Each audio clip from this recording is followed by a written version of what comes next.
Good day, nurses. Now let's discuss fractures.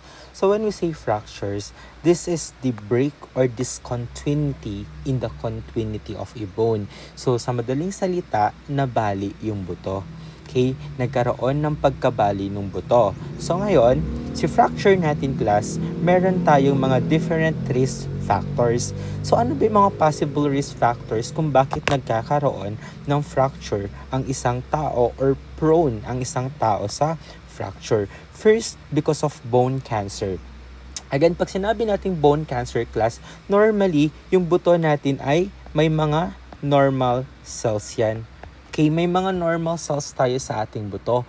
Kaso, etong si normal cells natin, siya yung dahilan kung bakit nagkakaroon ng bone density or bakit na ipapasok or na i-absorb yung calcium sa loob ng ating buto.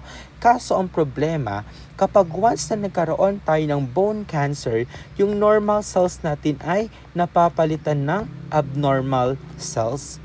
So, ang problema natin kapag nagkaroon na ng change or naging abnormal cells na yung loob ng buto natin, ang problema natin, hindi na natin ma-maintain yung normal function ng ating normal cell which is to absorb calcium papunta sa ating buto. So, ang problema, hindi na makakapasok yung calcium sa loob ng buto. Bakit? Abnormal cells nang pumalit.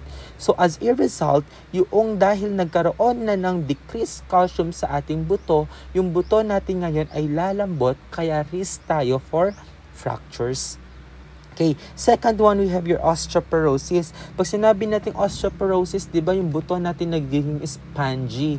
So kapag once na nagiging spongy siya, nagiging malambot siya, kaya nagiging fragile din yung ating mga buto. Kaya risk tayo for fractures.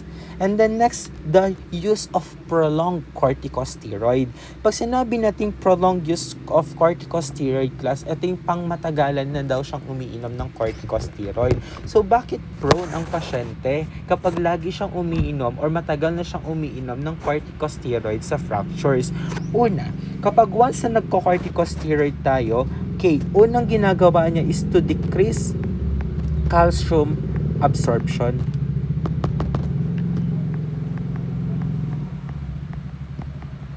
Okay, nagde-decrease yung calcium absorption. Ibig sabihin, nawawalan ng calcium or bumababa yung supply ng calcium papunta sa ating buto. Remember, si calcium ang isa sa mga dahilan kung bakit matibay ang buto. So kapag once na bumaba ang calcium, hihina ang buto natin. Risk for fractures. Second one, nag-i-increase daw ang calcium loss. Okay, saan nag-i-increase ang calcium loss? Sa urine. So, ibig sabihin, iniihi natin ng iniihi yung calcium every time na umiinom tayo ng corticosteroid. Instead sana na yung calcium ay pupunta sa loob ng buto mo, ang nangyayari, iniihi na lang natin siya. So, yun ang isa sa mga effect ng ating corticosteroid. Next one, decrease activity of osteoblasts. Plus, remember, si osteoblast natin, isa to sa mga bone cells na makikita natin sa ating mga buto. Ano ba ang function ng ating osteoblast? Si osteoblast natin, letter B, build bone. Ibig sabihin, siya yung nagbi-build, siya yung dahilan kung bakit may mga bagong buto. For example, nagkaroon tayo ng fracture, yung fracture na yan ay mag-heal yan. Bakit siya mag-heal? Kasi meron tayong osteoblast. Ang ginagawa ni osteoblast, magbi-build siya ng panibagong buto para ma-reconnect yung naputol na buto. Kaso ang problema, kapag may prolonged use of corticosteroid, nagdi-decrease yung activity ni osteoblast, kaya risk for fractures. And aside from that, nag-i-increase ang activity naman ni osteoclast. Okay, nag-i-increase yung activity ni osteoclast. Pag sinabi nating osteoclast, letter C, crush bone. Ibig sabihin, dinudurog niya yung buto. Bakit niya dinudurog? Isinisira niya para yung calcium na nandoon sa ating buto ay papalabasin niya papunta sa ating blood. Ito na yung tinatawag natin na calcium resorption. Okay, na instead na yung calcium pupunta sana sa buto, ang nangyayari, yung calcium sa loob ng buto ay inilalabas papunta sa blood, kaya nagkakaroon ng hypercalcemia. Okay, so lumalambot yung buto. And then next, older adult. Again, pag older adult natin, remember your wear and tear theory. Okay, dahil matagal nang ginagamit si buto, later on yung buto na rin yan ay manghihina na kasi nagkakaroon ng degeneration ng ating cells. Okay, and then next, your female. So sa female natin, postmenopausal. Okay, postmenopausal, bakit? Nagdi-decrease yung estrogen. Kapag hindi na nireregla ang isang babae, nagdi-decrease yung estrogen niya. Remember, si estrogen natin, siya yung dahilan kung bakit nag-i-increase ang bone density. Okay, so si bone density ang dahilan kung bakit strong ang ating buto. So kapag bumaba ang estrogen class, bababa din ang bone density, kaya hihina din ang ating buto. Kaya yan ay risk for fractures. Now proceed tayo sa different types ng ating fractures. Okay, si fractures natin class, meron tayo, okay, we can, marami natin pwedeng i-classify, okay, ang types ng fracture. Una, pwede natin i-classify ang types ng fracture, pwede siyang close or open fracture. Pag sinabi nating close, ito ay tinatawag na simple fracture. Okay, other term niya yan is simple fracture. Next naman, pag open fracture, ito yung tinatawag nating compound. Okay, compound. So, anong pinagkaiba ni close fracture at ni open fracture? From the word itself, class, pag sinabi natin close, ibig sabihin walang wound. Okay, walang wound, pero may bali. May bali sa buto, pero intact ang skin. That's close fracture. Open fracture naman, may bali, pero may wound. Okay, may laceration siya. So, paano natin makaklasify? Okay, si open fracture natin, may grading system tayo dyan. Okay, may tatlong grading tayo dyan. We have the grade 1, grade 2, and grade 3. Pag sinabi natin grade 1 class, 1 centimeter long daw yung kanyang wound. So, parang ganito siya. Okay, that's the grade 1. Pag grade 2 naman, larger wound without an extensive soft tissue damage or avulsion. Pag sinabi kasi nating avulsion class, ito yung nagkakaroon ng parang nagkakaroon nung tinatawag natin small bone fragment. Okay, nagkakaroon ng detachment ng small bone. Okay, so that's avulsion. Okay, detachment ng small bone, bakit hinihila siya ni ligaments? That's avulsion. Okay, so pag once na may larger wound without extensive soft tissue damage or avulsion, that's grade 2. So kung mapapansin nyo, medyo lumaki na yung kanyang wound. The next, grade 3 naman natin class, highly contaminated. Bakit? May extensive soft tissue damage na siya. Okay, mas malaki na yung sugat.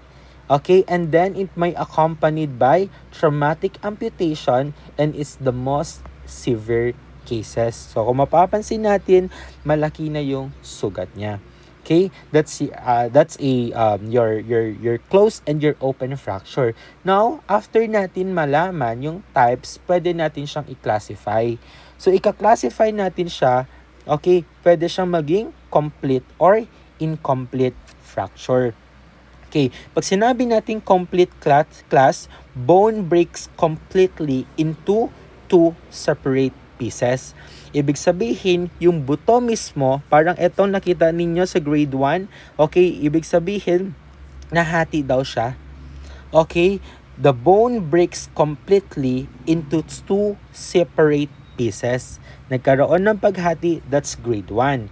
Okay, paano na, that's complete, I should say. Pag incomplete naman, may fracture siya, pero hindi nabali, hindi nag-separate yung dalawang buto. Okay, that's incomplete. Anong example ng incomplete natin? Ito, okay, meron tayong different types according to the anatomical structure. Okay, parang pag ganito siya class, okay, this one is complete. Okay, this one is incomplete. Okay, parang ganito siya. Kung mapapansin natin dito, bali lahat ng buto, that's complete. Pero kung mapapansin nyo dito, may break yung buto, pero hindi naghiwala yung dalawang buto. That's incomplete. Okay, these are the examples or another types ng ating fracture based on the anatomical structure. Okay, isa-isahin natin sila. Okay, so first type natin, okay, so ito yung tinatawag natin na avulsion. Okay, what is avulsion? Pag sinabi nating avulsion class, sabi ko nga kanina, merong small bone fragment detached. Okay, small bone fragment detached. Okay, not detach yung isang maliit na buto. Kung mapapansin mo yan, this one, itong may hati dyan, yan yung sinasabi niya, na detach yung isang buto or yung maliit na buto. Bakit? Because of sudden muscle contraction. Okay. So usually ang cause ng ating avulsion, usually ito ay mga sports injury.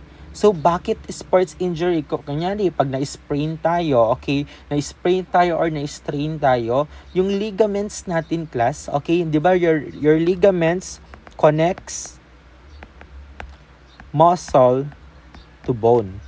So, ang nangyayari kasi niyan, kapag once na na-sprain or na-strain tayo, etong ligaments, this is your ligaments, okay, this is your muscle.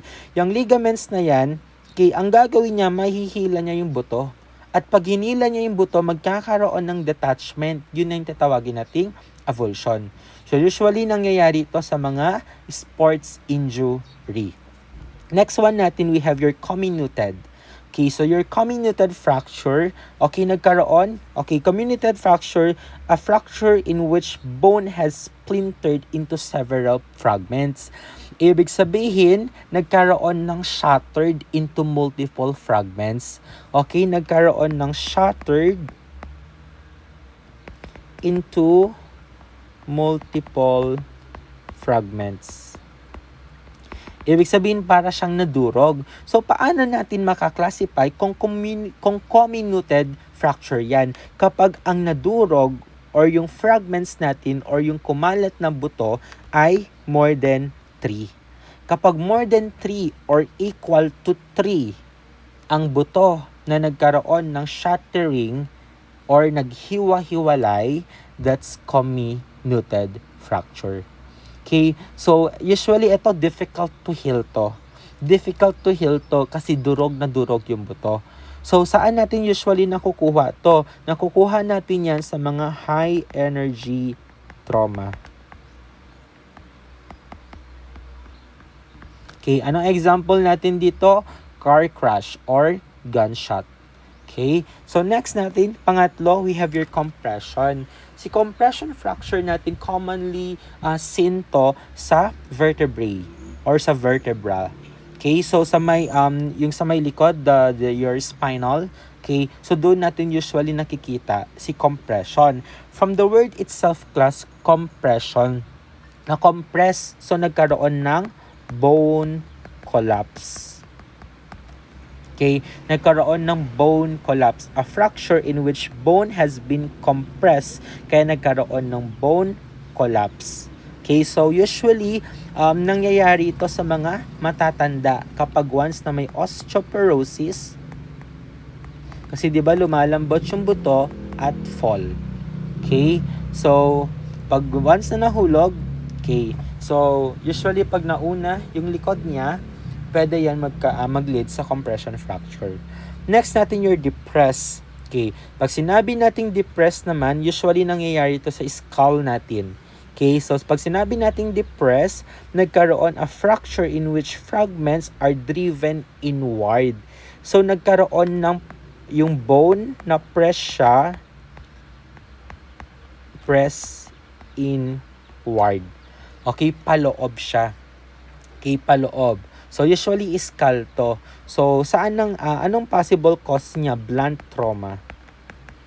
Okay, for example, pinalo ka, okay, possible na magkaroon ng depressed fracture. Usually sa skull nangyayari yan. Okay, next natin, panglima, your epiphyseal fracture. You remember class, your epiphyseal, sinabi natin this is your epiphyseal plate. Okay, your epiphyseal plate or yung tinatawag nating growth plate. Siya yung dahilan kung bakit tumatangkad or lumalaki ang isang tao. Kapag once na close na ang growth plate natin, doon na mag-e-end ang growth. Okay?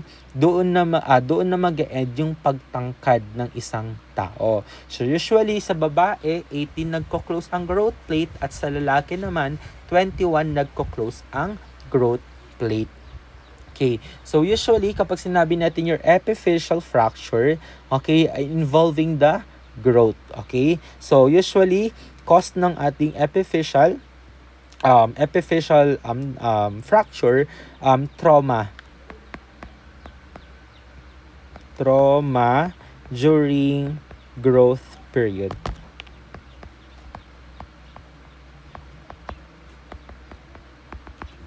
Okay, during growth period. Okay, next naman natin, we have the green stick. Okay, so sa green stick natin, class, a green stick fracture in which one side of bone is broken and the other side is bent. Okay, so bone bends and partially break. Bends and partially breaks. Okay, so yan yung tinatawag nating green stick fracture. So ito ay parang nagagaya siya like a twig.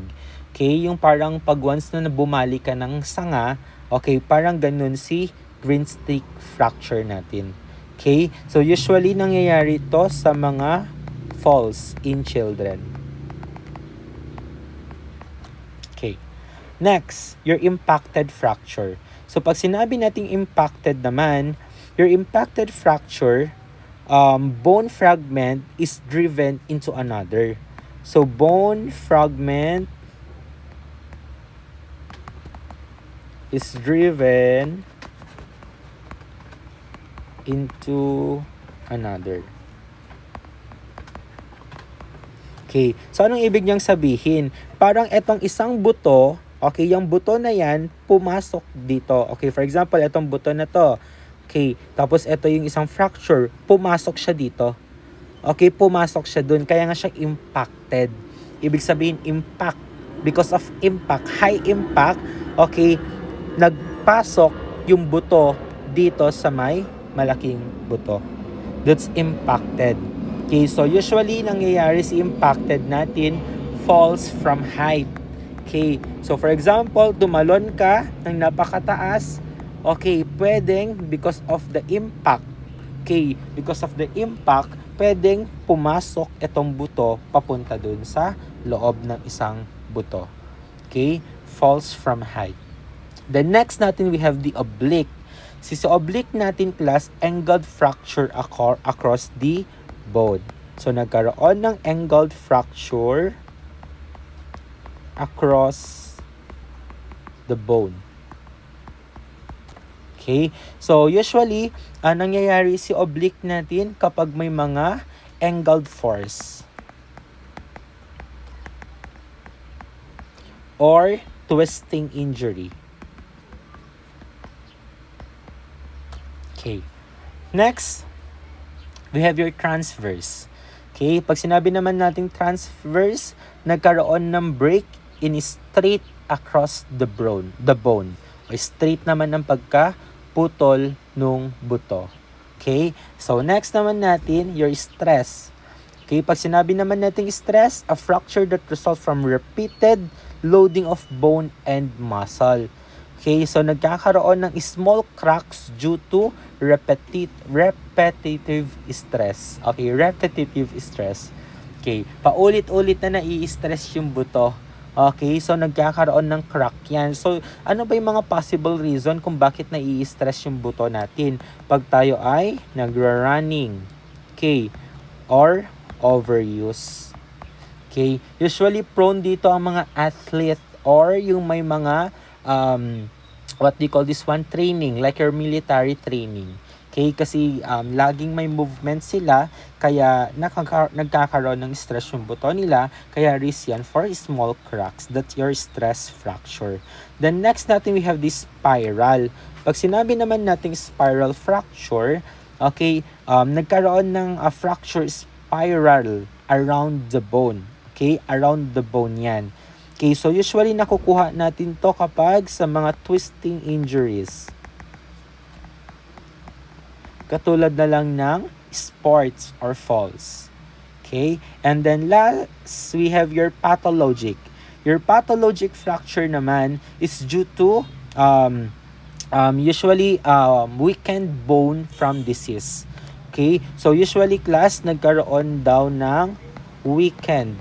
Nangyari dahil weak daw yung bone from disease. So, ang dahilan, sakit. Okay, fracture bone, fracture due to weakened bone from disease. Okay, so, nagkaroon ng fracture because of nanghina yung buto dahil sa sakit, katulad na lang ng bone cancer and osteoporosis. Ito naman yung example ng open fracture natin. Ito yung example ng closed fracture or the simple and the open or the compound. Okay? So, yan yung mga different types ng ating fracture. Now, proceed tayo sa assessment findings natin. Okay? So, assessment findings. Okay. So, assessment findings natin. Una, we have the pain. Okay? Usually, yung pain natin dito, continuous.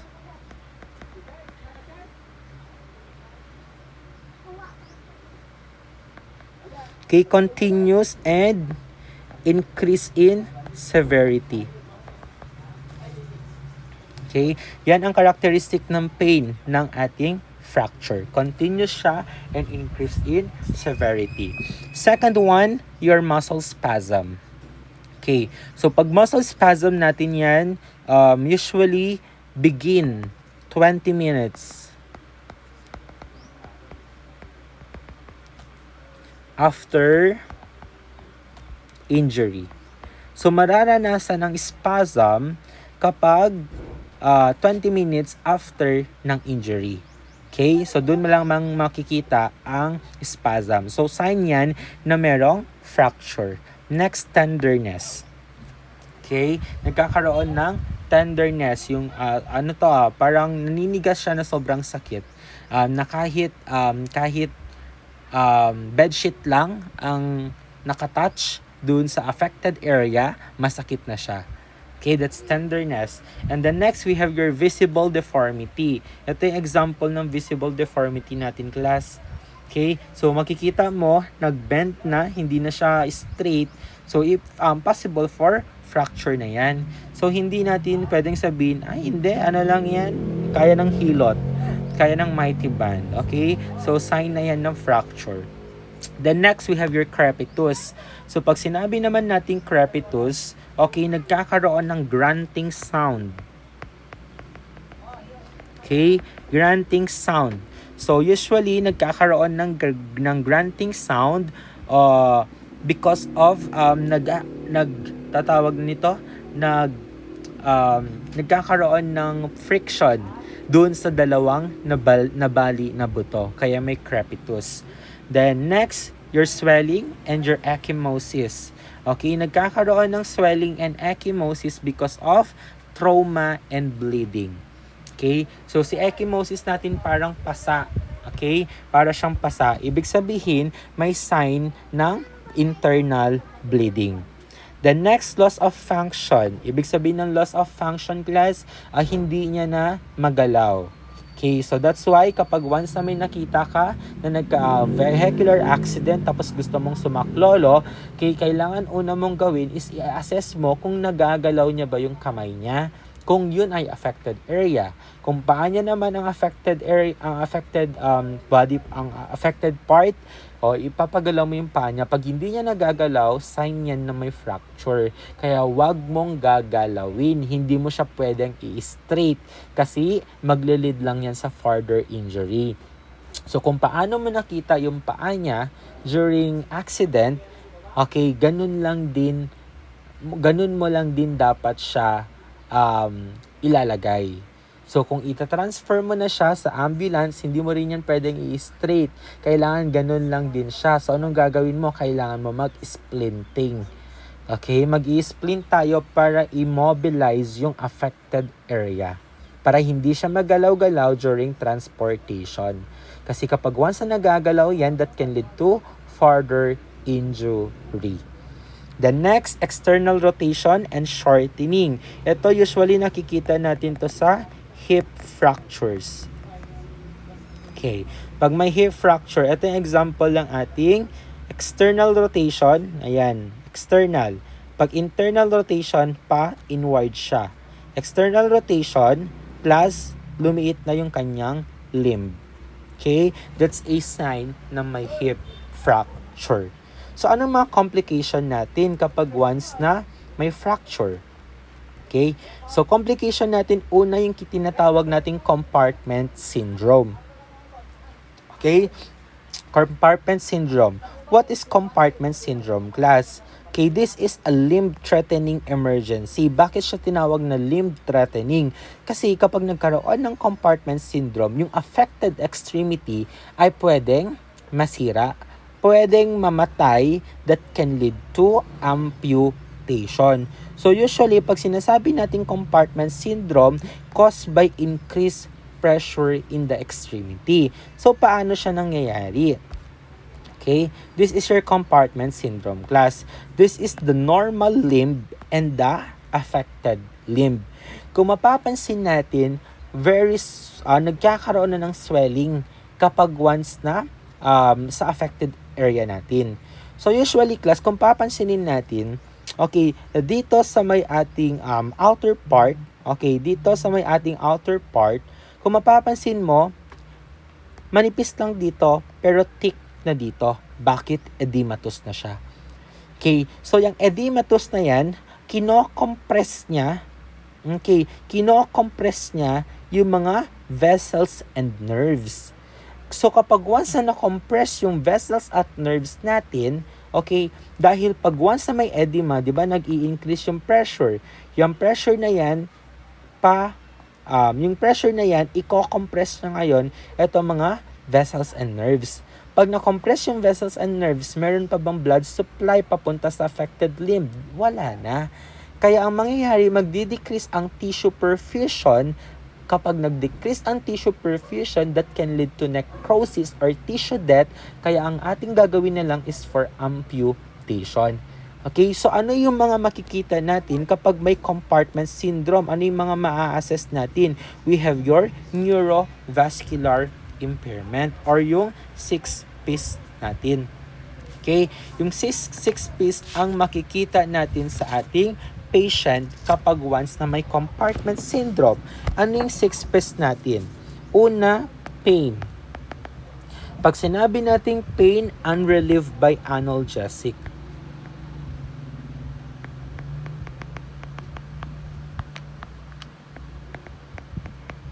Okay, nagbigay ka na ng pain reliever, meron pa rin siya. Second one natin, your paresthesia. Okay, pag sinabi nating paresthesia, this is numbness and tingling sensation.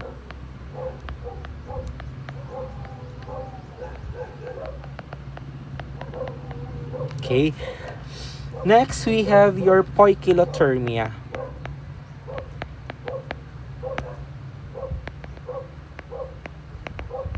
Okay. Pag sinabi natin poikilothermia, from the word thermia, temperature, nagdi-decrease daw ang temp ng affected extremity. The next, pulselessness. Remember, si pulse natin, class, siya yung dahilan, okay, siya yung isa sa mga sign na nakakaabot yung blood supply doon sa ating affected extremity. So, kung pulselessness siya, ibig sabihin, may impede na si blood flow. Nagkaroon na ng compression sa vessels natin, kaya that can lead to compartment syndrome. The next, pallor, nagkakaroon ng discoloration. Okay, usually pallor yan or cyanosis. Okay, tissue, ano to? Ibig sabihin, decrease ang tissue perfusion. And lastly, paralysis. Okay, your paralysis or your loss of function. Okay, so pag tinanong tayo, sino yung unang-una nating ma-assess? Okay, una nating ma-assess sa anim, your pain. Okay? Siya yung pinakauna nating ma-assess. Bakit? Pag once na may pain kasi, yan yung unang magmamanifest or unang compensatory mechanism ng ating katawan kapag nagdi-decrease ang blood supply sa ating mga cell kasi nga, di ba, nagproproduce siya ng lactic acid. Yung lactic acid na yan ngayon, siya yung dahilan kung bakit nagkakaroon ng pain sa may affected extremity. Okay, so pag once na meron kang na-assess any dito sa anim na to, maybe that's an indication na may compartment syndrome. So anong gagawin natin pag may compartment syndrome? Una, we need to loosen the splint or cast if present. Okay, 'di ba yung splint natin, 'di ba nilalagyan natin ng bandaging 'yan? Okay, yung elastic bandage. Si cast naman natin, ito yung tinatawag nating semento. Okay, so ang problema natin kapag naka-splint yan or naka-cast, remember, increase ang pressure. Pag hindi mo tinanggal si cast at saka si splint mo, mas lalong mag-i-increase yung pressure, mas lalong magkakaroon ng pag-compress sa ating blood vessels, kaya hindi magkakaroon ng blood supply. And then next, prepare for fasciotomy. Okay, fasciotomy, tatanggalin na yung affected, what they call this one, yung affected extremity. Okay, so that's your fasciotomy. Okay, that's a, what they call this one, tawag na nito, management for your compartment syndrome. Okay, so usually pag fasciotomy yan, that's emergency surgical procedure. Okay, to treat acute compartment syndrome. So, tinatanggal natin yung, from the word fasciotomy, fascia. Okay, tinatanggal natin si fascia. Ito yung tissue surrounding the muscles. Bakit? To relieve intense pressure and to restore blood flow to prevent tissue death. Okay, fasciotomy. Next, do not elevate extremity if compartment syndrome is suspected, which can further decrease perfusion. So remember class, kapag once na may compartment syndrome yan, remember decrease na yung blood flow, tinaas mo pa, so mas lalong magdi-decrease yung blood flow natin, kaya magkakaroon ng tissue death. So dapat wag i-elevate. Next one natin, your deep vein thrombosis. Okay, so usually nagkakaroon ng deep vein thrombosis. So usually ito, common complication yan sa lower extremities injury. Okay, so bakit clot lodged in a dip? So bakit clot lodged in a dip? So meron dong clot formation. Remember class, meron tayong tatlong types ng bone. Okay, may tatlong bones tayo. Your long, your short, and your flat bone. Si long bone natin, ang laman niya yan is yellow marrow. Si flat bone natin, ang laman niyan ay red marrow. Si red marrow, responsible for hematopoiesis or your production of new blood cells. And si yellow marrow, siya naman si fats. Okay, yan naman ay fats. So pag nagkaroon ng problema, okay, pag nagkaroon ng problema, what they call this one, pag nagkaroon ng fracture, may possibility kasi na magkaroon ng clot formation because of the red marrow. Okay, so ano ma-assess natin? Pain, swelling, and erythema. So, anong management mo nito? We need to administer anticoagulants. Okay, the next, yung pinaka-emergency sa lahat, your fat embolism syndrome. So, this is a life-threatening emergency situation siya. Bakit? Nagkaroon ng fat obstruction. Bakit? Na-release siya from bone. At kapag na-release yan sa bone, yung fat na yan ay pwedeng pumunta sa pulmonary circulation or sa lungs mo. Kaya anong mangyayari? Okay, anong mangyayari kapag once magdi-decrease ang oxygen supply? So remember, sabi natin long yellow marrow. So usually, ayan sabi niya, increase with long bone fractures, especially your femur. Okay, ano yung mga example ng ano natin long bone? Your femur, your humerus. Okay, so these are examples of your long bone. Pero usually sa femur, okay, ang usually na nagkakaroon ng fracture. So remember, si femur natin ay long bone. Ano bang laman ni long bone? Yellow marrow. Ano si yellow marrow? Fat. Yung fat na yan o yung yellow marrow na yan, lalabas yan, pupunta yan sa pulmonary circulation at magkakaroon ng obstruction that can lead to decreased oxygen supply in the body. So anong management natin? We need to administer oxygen and anticipate for possible intubation. So these are the complication of our fractures. Then now proceed tayo sa management. Okay, your emergency management. So una natin your emergency management, we need to support perfusion. Okay, support perfusion. Paano natin masusupport yung perfusion? By applying pressure to stop bleeding. Okay, so kapag once na hindi ka kasi nag-apply ng pressure, ang tendency dudugo lang ng dudugo. And then, possible, kasi syempre pag may bleeding, we need to monitor for signs of internal bleeding. Ano yung mga possible signs niya? We have your hypotension, your tachycardia, and your tachypnea. So these are your examples of internal bleeding. Bakit? That can lead kasi to shock. These are your shock manifestation, di ba? Your triad manifestation. Okay, next, assess for neurovascular impairment, your pain, paresthesia, poikiloturme, pulselessness, pallor, and paralysis. Okay, so this, kapag once na meron yung mga yan, we need to notify immediately the physician because these are manifestation na nagde-decrease ang perfusion or oxygen supply.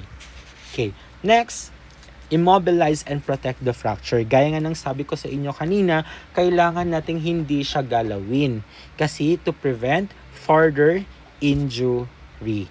Una, we need to immobilize the fracture with splint before moving the client para hindi siya magalaw-galaw. So for open fracture, we need to cover. Ito yung may lumabas na buto. Okay, we need to cover visible bone with a sterile dressing. Okay, usually soak in normal saline para magkaroon ng moisture. Kasi pag once na tinakpan mo yan, walang moisture, risk pa rin yan for infection.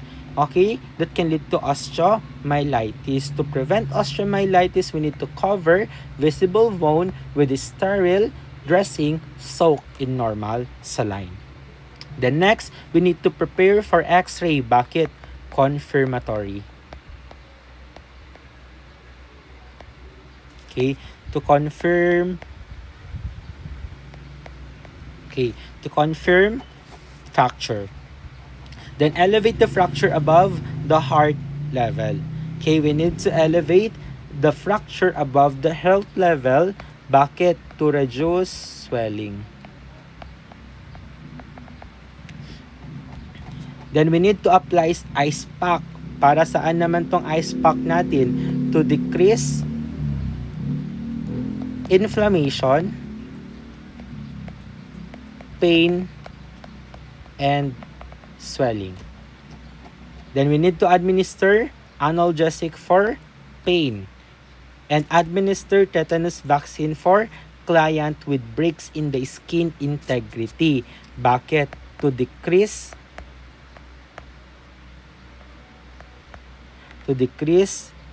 risk for infection. Okay? To decrease risk for infection. Okay? So yan, yung management natin for, what do you call this one? For fracture. Now, aside from that class, meron pa tayong ginagawang management, your casting. Okay? So, sa casting natin, Okay, ito yung isa sa mga ginagawa natin pag once na may injury, di ba? Kasi nga immobilize. So, to immobilize, para hindi daw magalaw-galaw, kailangan natin ng casting. Okay? So, una si casting natin, class, this is the application of rigid immobilizing device to support and stabilize fracture injury body part during healing. Kasi nga nagkakaroon ng bone healing, class, kapag once na ginagalaw mo kasi ang nasira na buto, di ba kapag yung bone healing kasi natin, yung si osteoblast, medyo malambot pa kasi yung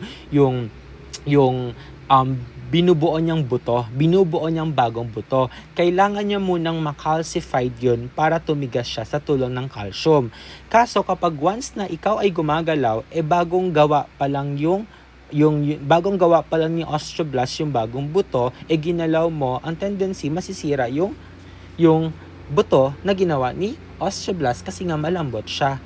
So kailangan hindi natin siya galaw-galawin, so tutulong tong si casting natin.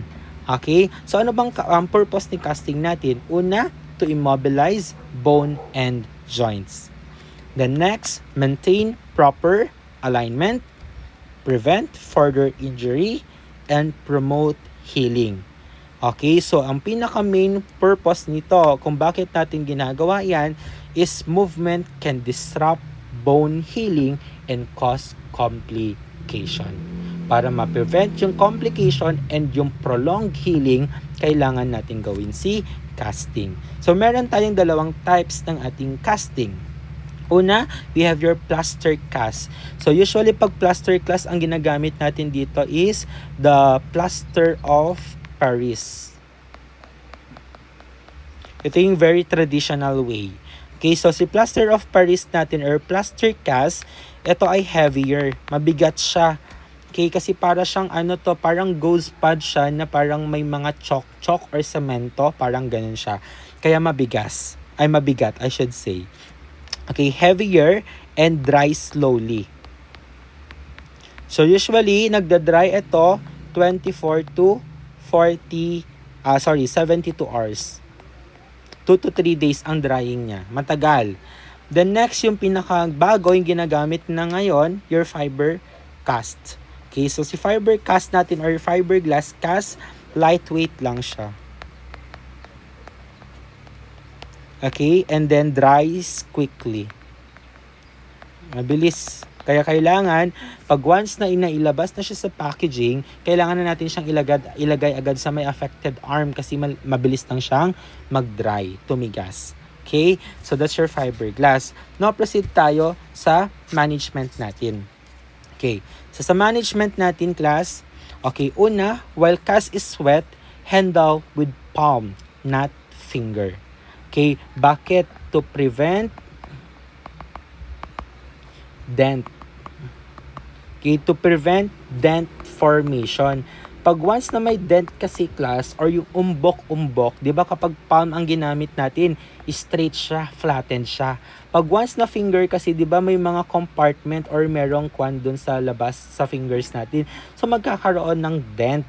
Yung dent na yan, class, mag-i-increase yan ng pressure that can lead to compartment syndrome or the ulcer formation or pressure ulcer formation.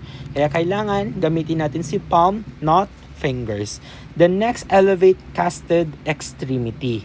Okay, usually dapat above heart level.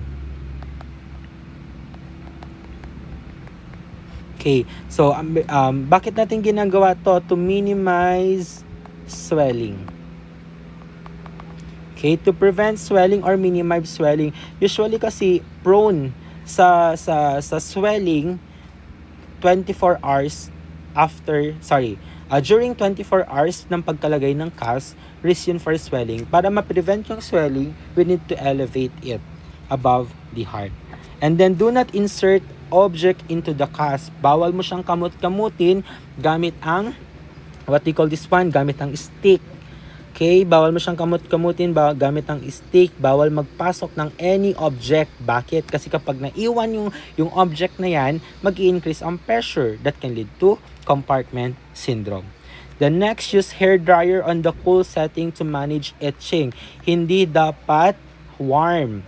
Bakit? Kasi kapag warm, una, magme-melt si fiber cast mo. Second one, magbe-burn yung skin mo. So, dapat cool setting lang siya. Then, monitor for signs of compartment syndrome, your 6 Ps.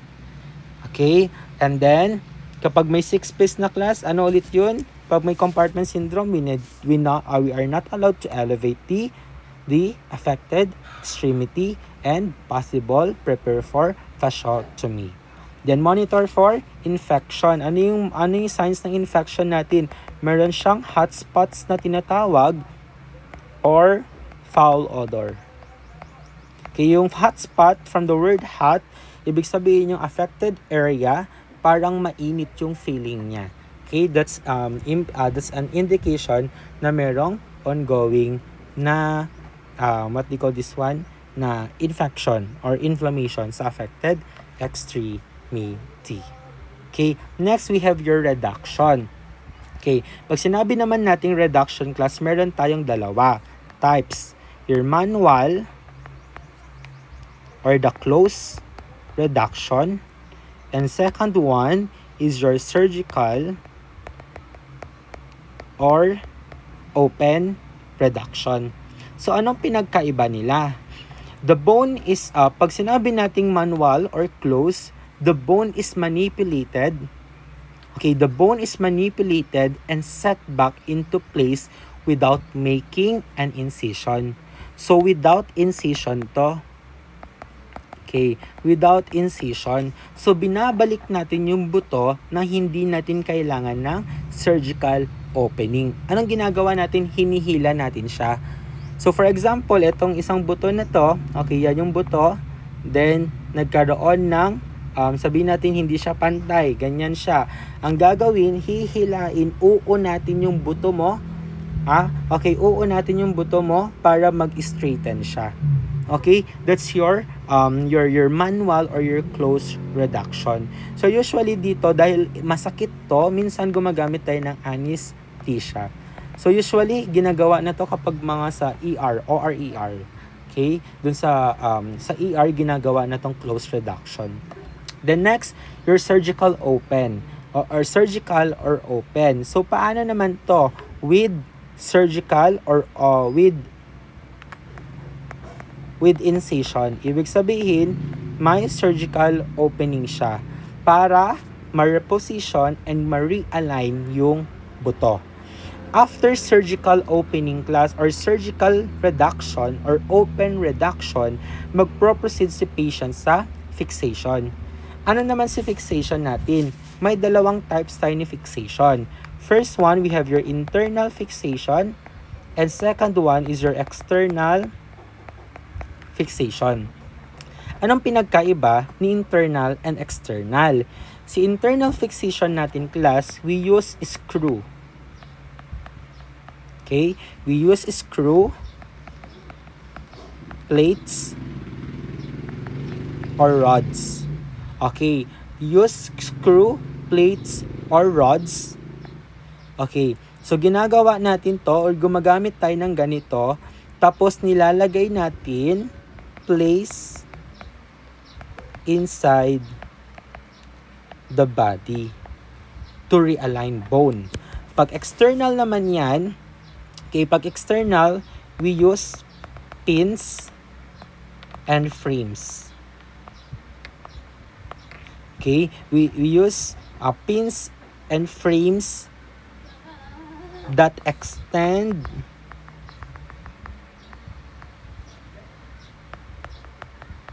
outside the skin. Okay, so ito ang example niya.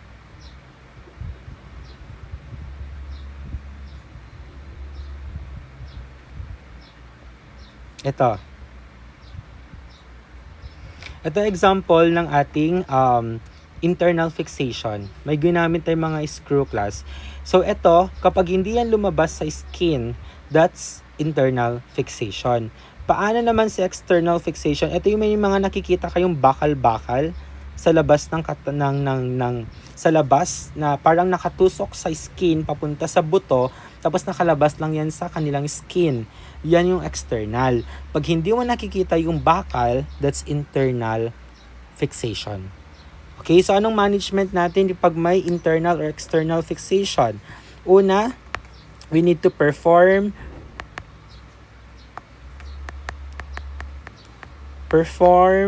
frequent pin assessment. Okay? Perform frequent